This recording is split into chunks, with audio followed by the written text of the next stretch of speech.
What's going on, guys? It's Jack Gillis 1875 here, and we're back again with the Erste FC Magdeburg Football Manager Road to Glory Career Mode. So, last time out in episode 2, we started off our Dritte Liga campaign very successfully with a 2-0 win against Karlsruhe Jena and a 4-1 win against Duisburg. So, today we have got a massive game against Schalke. The Bundesliga giants are coming down to the MDZZ Arena. Can we provide a big shock and upset? I don't know. You'll have to find out. But before we jump into the Schalke game, I just got to take you over what we did off camera in the last episode. So we first of all brought in two new signings, one of which is massive. I'm sure this man needs no introduction. Big Ansu Fati, the Barcelona wonder kid, is on loan with us at Magdeburg. I am amazed myself that I managed to do this. So I went into the loan list just looking for a striker, just as a bit of backup, and I saw Fati on the loan list. I thought he'll never come. So I put in a cheeky offer of Barcelona paying all of his wages, and it turns out he managed to get him on 0% wages. Amazing. Barca have shouldered all of his wages. I'm amazed at this, and I mean properly amazed. This is really rare to get a player like this because I've tried it in Serie C and League One in England career modes and it just doesn't work. Maybe Fatty went, oh well, Magdeburg are a bit of a gem in Barcelona. He's been reading the history books. He knows Magdeburg are a bit of an East gem in Barcelona. He's been looking at it, thought, I like the history of this club. You know, I think I want to join this club on loan. So we've got Fatty on loan till the end of the season. Fantastic stuff. Look at that. I mean, a 4-star rating, the potential for him to go up to 5. Massive player for the level we're at, obviously. So hopefully he can go strength to strength this season. He's already started the right way and he's already become one of the fan favourites, which I'm amazed at given that he's only played 2 games. But he's got 5 goals in those 2 games, so who knows? Yeah, I think we're on a winner with Fatty here. Absolutely amazed that we've got him. Now, the only problem is because I didn't put a recall clause on, he might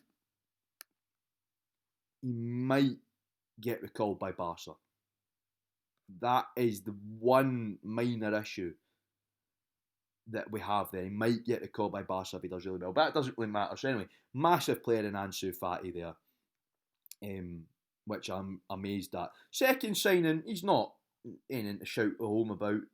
Just Bogdan Jojic, who just for a bit of depth, I'm probably going to move him into the reserves to let him develop. He's got a 4-star potential. He was on loan from Hellas Verona, 18. He's just your run-of-the-mill player, and I've not actually bought anybody yet. I know that well, in terms of with money. We bought in the 2 free transfers, Milicevic and Viavino, but that's the way you do it in these leagues. I know this from doing loads of RTGs in the lower leagues of England, Italy, Germany and Scotland, that the loan list and the free transfers is the best way to go about it when you're in the lower leagues because you're not spending that much money and you can get some quality players. You can get some diamonds in the rough out there, or you can get some quality players like Fatty. So, those are the 2 new signings. I'll take you over the 2 games he played off camera between episodes. So, the first one we did was Unterhaching, and we got a bit of a disappointing 1-1 draw, because Unterhaching aren't one of the top teams in the division. I wouldn't say they were poor, but they are one of the teams that are expected to sort of come about mid-table, and of course we're expected to bounce right back up into the Zweite Bundesliga. So Ansu Fati opened the scoring for us on his debut goal, and then Müller replied for them, and that was that. I think a draw was a fair result. The draw was a fair result. Bit annoyed, but what are you going to do? It was a mistake at the back. Viavino spilled a shot, and Müller went in on it. But apart from that, Viavino's been solid in goal, which I'm glad, because you need a solid goalkeeper when we're going to be playing the likes of Schalke. So yeah, the next game was not as mundane as a draw. It was a crazy 4-3 away win against Waldhof Mannheim, who are newly promoted from the Regionalliga. So they've come for the 4th division up. And yeah, mental game. It was the Ansu Fati show. 4 goals out of Fati, and it was really end-to-end stuff. Now, you would have needed to see the game as I was seeing it to see how end-to-end it really was. The stats don't really do it justice. But amazing. We deserved the win. And Fatty got himself the player of the week for his trouble, which was fantastic. Weissenfels and Buzani scoring for Mannheim. The 8,000 folk that were there got a good game, I'll tell you that for free. But yeah, brilliant game. We deserve the win, which means we are now second in the league with 4 games in. We're second in the league behind Chemnitz on goal difference. I'm a bit shocked about because Chemnitz are. I know it's early doors. They could bottle it, but Chemnitz were one of the teams expected to go straight back down because they've also come out the Regionalliga. So Schalke, DFB Pokal, and the Pokal is something that's going to be a bit central to this RTG because obviously the Pokal is Magdeburg's forte. In the East German era, as I explained in episode 1, Magdeburg were the record East German cup holders. Massive cup side in East Germany. So, can we do that? Can we win them in their first ever DFB Pokal? Not this season, I'm not that naive. Hopefully we can cause one of these famous DFB Pokal first round upsets because it always seems to be the first round in the Pokal is where you get 4th division and 3rd division teams putting out Bundesliga side. You've seen Saarbrücken and Werl last season in real life. Now Magdeburg have put out a Bundesliga side at the MDZZ Arena in real life. They put out Bayer Leverkusen. So Schalke have won 2 and lost 2. Now these games are non-competitive because the Bundesliga starts later than the rest of the leagues in Germany. So Schalke haven't played a competitive game. We'll be the first competitive game, actually. But they lost to Kaiserslautern in pre-season, which is actually good news for us because Kaiserslautern are of course a 3-league side as well, and they lost to Nuremberg. Hopefully we can play on that. Now, as you can see, the formation is a bit different. I've played about with the tactics on screen. What we're doing is we're playing defensive. We are going to be playing 5 at the back. Now, I'm going to have the midfield attacking just so we can maybe get a bit of a counter-attack angle in there, but we are going defensive for this game because big Bundesliga side. David Wagner's men extremely highly tipped. Now, of course, in real life they didn't do too well, but of course it's at the start. So I don't know. Their media prediction for the Bundesliga, if my double checking was right, is 4th. So we're coming up against a team that are predicted to finish 4th in the league that's 2 divisions above us. So it's going to be a tough game. So we'll only be playing the Schalke game on camera today, and then I'll explain about how I'm going to upload these schedules, but the boring stuff after the game. So hopefully we can get right into this. Aufgeht's FCM, of course, we're allowed extra. In fact, it's filled up with subs, so that's good because you're allowed extra subs for because the Dritte Liga is only 7, but the DFB Pokal sub regulations mean you can have 9 on your bench. So a bit nervous about this, but Aufgeht's FCM, hopefully we can do it. Now look at our form. Hopefully we can do this. Plus we've had the advantage of we've had 4 competitive games as well. So this is how we're going to be lining up. Hopefully it means we'll be tight to them and they can't really find a way through. I'm just worried about the gaps of the wing backs, but hopefully that won't provide a problem. Aufgeht's FCM, let's do this.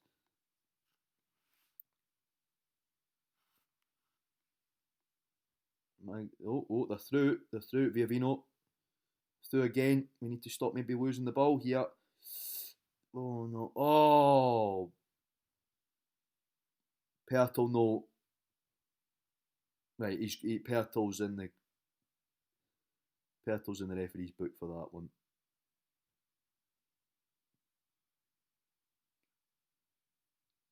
Your possession, and Lapavota's injured. That's perfect.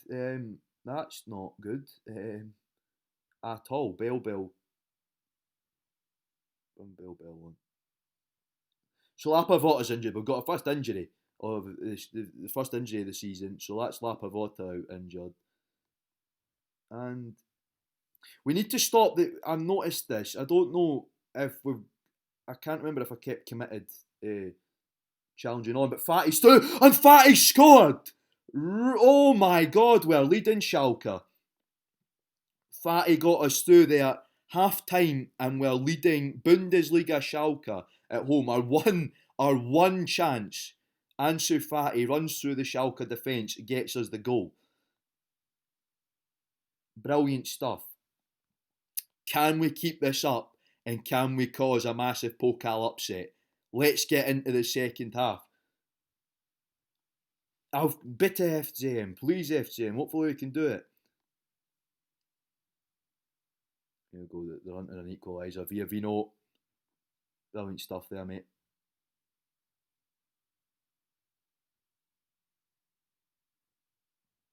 It's a corner. I think we'll make some subs here now.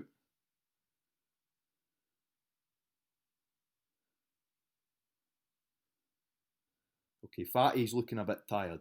Hero of the hour. He might turn out to be the hero of the hour, but he's got to come off. Harnat's coming on.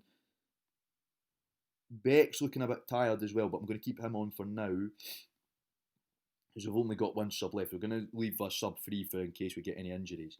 And of course, I suspect Schalke will probably be chasing an equaliser. At the end, could we be getting a shock here? Could we be... Come on, let's hold out, boys. 10 minutes and Veg. 10 minutes left. Oh, no, not an injury time. Not an injury... Oh, no! Grigoric has got an injury time equaliser. Absolutely shambles, lads. Shambles. So it's extra. So we've got extra time.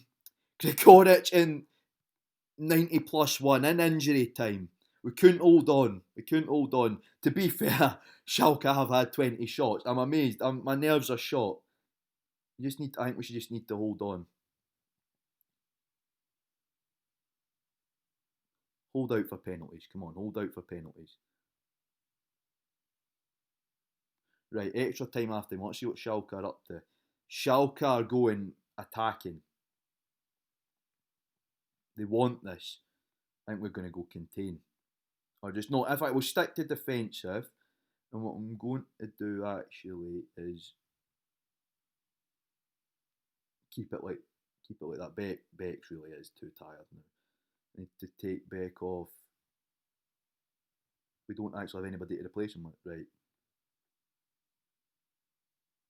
Marshall can play striker. Oh, he can sort of play striker. Right, Rota, stop giving the ball away. Not like this. Oh, we could be going to penalties.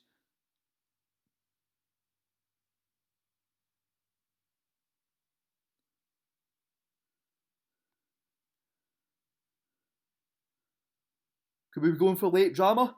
No. Penalties it is. Could we do a Pokal giant killing? Gazula's first up on the spot. Right, we've got the penalty.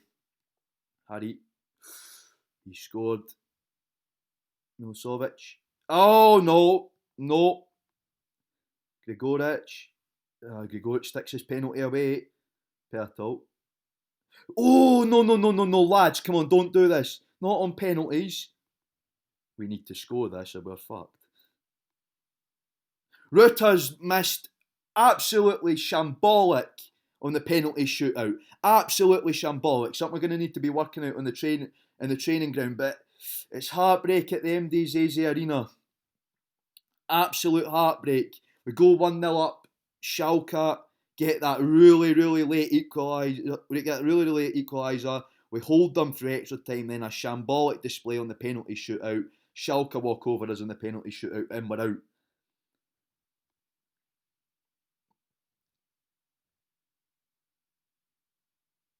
Impressive shot stop for you. Vino does deserve a lot of credit for that game.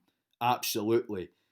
Now, the negatives from that game: poor use of width, lost the midfield battle, committed tackling result, and numerous fouls being conceded. We knew that. That was sort of my fault for not turning that off. I need to go and look at that. Despite scoring the trigger, didn't test the keeper enough. Waste of goalkeeper distribution. But Vino, impressive shot stopping. Our luck ran out.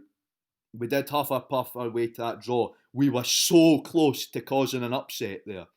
So close. Absolute heartbreak at the MDZZ Arena. But that proves it. We can hold our own against big Bundesliga teams. You know, if you're talking a regular time game, that would have been a 1-1 draw. We've proved it. And Ansu Fati picking up man of the match. That's another goal for him. 6-3. Really upset with that. I thought we could. I thought we maybe could have done it 1-1, but the penalty shootout let us down. Of course, Schubert's a better keeper. The order of our penalty takers weren't exactly great because we had a lot of midfielders and defenders. I would have rather their attackers had sort of been on the penalties first. But that's c'est la vie. Viavino couldn't save us in the shootout, but I'm quite impressed. It's heartbreak, but we managed to get a 1-1 draw, and we were about to cause an upset there, really. But instead, only people getting upset are us. Now, next game or next episode, sorry, I think what we're going to do is play Bayern 2 in Zwickau. Playing Bayern reserves in Zwickau because Bayern reserves, one of the bigger teams in the division, obviously. Bayern's reserves, they're a good team. And then we'll be playing Zwickau. So off camera, I'll be playing Meppen and Braunschweig. So just to explain, I'll be trying to get these 2 out a week. I'll be trying to get 2 episodes out a week. One on Tuesday, one on Thursday. So on Thursday, we'll be playing the Bayern 2 in the Zwickau game. So yeah, that is that. Absolute heartbreak. Heartbreak Hotel at the MDZZ Arena. We're really unfortunate. But that was that. So remember, guys, if you like this video, give it a like. It's much appreciated. And if you're swinging by for the first time, please subscribe. It means a lot. I'm on the road to 100. So if you do like this and you're just visiting, please drop a sub. You don't even need to watch any of my videos. Any of my other videos. Just a subscribe would be nice. But yeah, thanks for watching, guys. Jack out.